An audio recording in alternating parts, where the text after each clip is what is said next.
Je vais déjà commencer par vous serrer la main, Monsieur Bloch.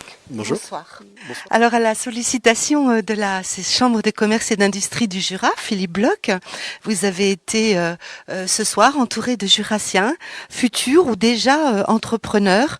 Vous êtes, journaliste, écrivain, entrepreneur, chroniqueur, conférencier, on l'a vu ce soir. Votre dernier ouvrage s'intitule « Ne me dites plus jamais bon courage ».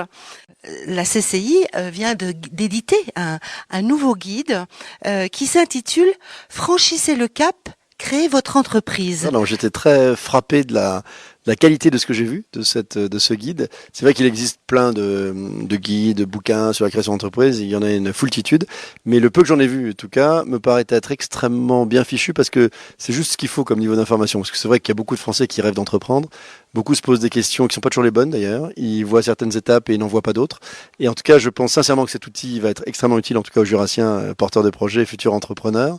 Est-ce que c'est une question folle? Pas du tout. Enfin, je veux dire, tout le monde pense que parce que c'est la crise, enfin, c'est pas la crise, faut arrêter de parler de crise, c'est agaçant, c'est pas la crise. C'est juste non, je veux pas de la crise. C'est juste un nouveau monde dans lequel on est en train de rentrer. Et en fait, il est clair que on a toujours un peu d'appréhension en se disant c'est pas le bon moment, ça marchera jamais. Surtout en ce moment. On va peut-être revenir après sur Ne me dites plus jamais bon courage, mais c'est clairement une de ces phrases qu'on retrouve dans le quotidien des Français qui font que les énergies ne se libèrent pas. Et c'est vrai de la même façon qu'on ne comprend pas que c'est justement quand tout se réinvente, quand d'anciennes entreprises qui ne sont pas assez rapides, qui sont en train de prendre de la graisse, qui sont pas assez orientées vers les nouvelles technologies, dirigées par des gens qui ont une vision peut-être un peu archaïque du management. Toutes les places sont à prendre à ce moment-là. J'ai expliqué dans ma conférence que c'est pas moi qui ai inventé cette phrase, mais je l'aime beaucoup. C'est qu'à l'avenir, ce ne sont pas les gros qui vont manger les petits, mais les rapides qui vont manger les lents. Et j'aime aussi cette citation qui dit que l'histoire est pleine de géants qui n'ont pas su s'adapter. Je crois que c'est vraiment une des caractéristiques de l'époque que l'on vit. Économiquement difficile, mais en même temps, quand c'est difficile, c'est que c'est à la fois plein d'opportunités. Vous savez, cet idéogramme chinois qui fait qu'une crise égale une opportunité, on ressort toujours cet exemple. Mais je crois que ça correspond vraiment à la réalité économique d'aujourd'hui.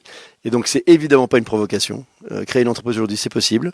Je dirais même qu'en France, ça n'a peut-être jamais été aussi facile. Il y a une incroyable multiplication des réseaux, des aides, des professionnels, des prêts aussi. Il y a beaucoup de choses, contrairement à ce que l'on pense.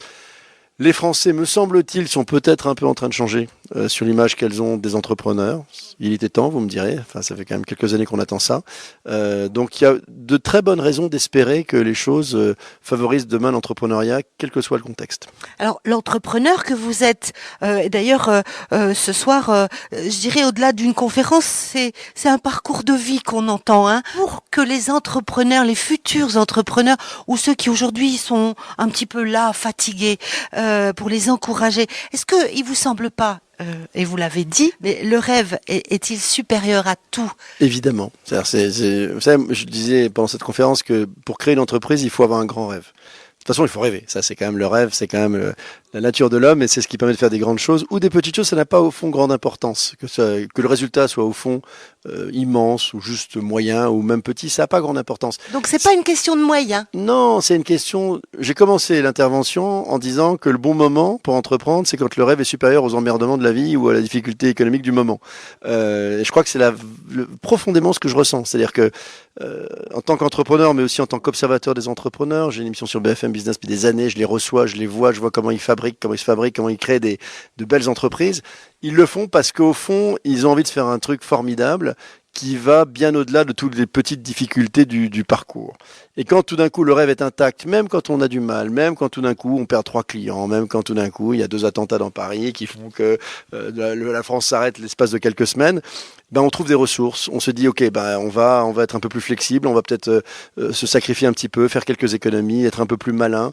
Je disais que lorsqu'on n'a plus d'argent, l'imagination reprend le pouvoir. Je le pense sincèrement. C'est-à-dire qu'on n'a pas forcément besoin de beaucoup d'argent, mais il faut un grand rêve. Ce que vous dites haut et fort, c'est qu'il faut de l'enthousiasme, qu'il faut de la niaque, du bonheur, de l'envie, du courage aussi. Oui, mais il faut arrêter de se le souhaiter tous les matins quand même, hein, le courage. Parce que ça, je ne supporte plus. Vous savez, je disais dans le livre Ne me dites plus jamais bon courage qui est sorti il y a quelques semaines, que c'est la façon des Français de se dire bonne journée aujourd'hui. C'est-à-dire que le bon courage a remplacé bonne journée. Quand on y réfléchit 2 secondes, ce que les gens m'avaient pas semblé faire jusqu'à présent, ce qui est assez étrange d'ailleurs, parce que c'est un peu nouveau de dire ça. On se dit finalement, ils se disent que la vie est une adversité. Vous souhaitez bon courage à quelqu'un quand il va se faire opérer de la hanche, quand il affronte un décès dans sa famille. Là, c'est tous les jours. Donc on se dit qu'en France aujourd'hui, vivre, c'est une épreuve. Et quand on vit une épreuve tous les matins, on ne donne pas de passion, on ne donne pas d'amour, on ne donne pas d'envie de faire des choses, on ne donne pas de motivation, etc. Donc effectivement, l'entrepreneur, il a ça en lui, il est passionné, il se lève le matin avec enthousiasme, quelles que soient les circonstances. Moi, vous savez, j'ai eu plein de difficultés dans ma vie d'entrepreneur, et pour autant, ça m'excitait d'aller les affronter le matin, parce que chaque fois que j'en avais vaincu une, il y en avait une autre, je dis, je vais aussi me la faire, celle-là. Et en clair, en fait, ça donne une énergie formidable, et on ne soupçonne pas les ressources qu'on a dans l'adversité. Quelques bonnes ficelles que vous pourriez leur livrer quand on est entrepreneur, pour en tout cas créer une entreprise ou pour tenir la route. Pas facile. Quelques ficelles. Quelques ficelles. Rêver grand, on l'a dit. Oui. Ne pas écouter sa maman, intéressant peut-être, quand elle va vous expliquer C'est vous qui le dites, pourquoi elle s'inquiète, pourquoi elle s'inquiète pour vous et pourquoi on vous explique. Ne pas écouter, allez, tous ceux qui vont vous expliquer pourquoi ça ne marchera jamais. Tous ceux qui vont tenter de détruire votre rêve. Tous ceux qui vont tenter de nuire à l'énergie que vous êtes en train de développer. On dit souvent aux enfants qu'il ne faut pas rêver, donc c'est plutôt contraire. On devrait changer le mode d'éducation. Bon, très bien, Rêver tous les matins. Être d'une ténacité absolue. Être extrêmement bosseur. Il faut quand même savoir que c'est pas 35 heures. Hein. On signe pas pour 35 heures quand on crée une entreprise. C'est sûr. Et je disais ce soir qu'on n'est pas fatigué pour autant. Il n'y a que l'ennui qui fatigue. La passion n'a jamais fatigué personne. Alors l'entrepreneur, il est passionné. Donc être tenace. Être en bonne santé. C'est tout bête, mais c'est quand même un parcours du combattant. Capital. Et je pense qu'il faut prendre soin de soi, savoir faire la part des choses. Oui. Je disais aussi ce soir qu'il faut savoir importer de l'angoisse et exporter de l'enthousiasme. Je le crois sincèrement.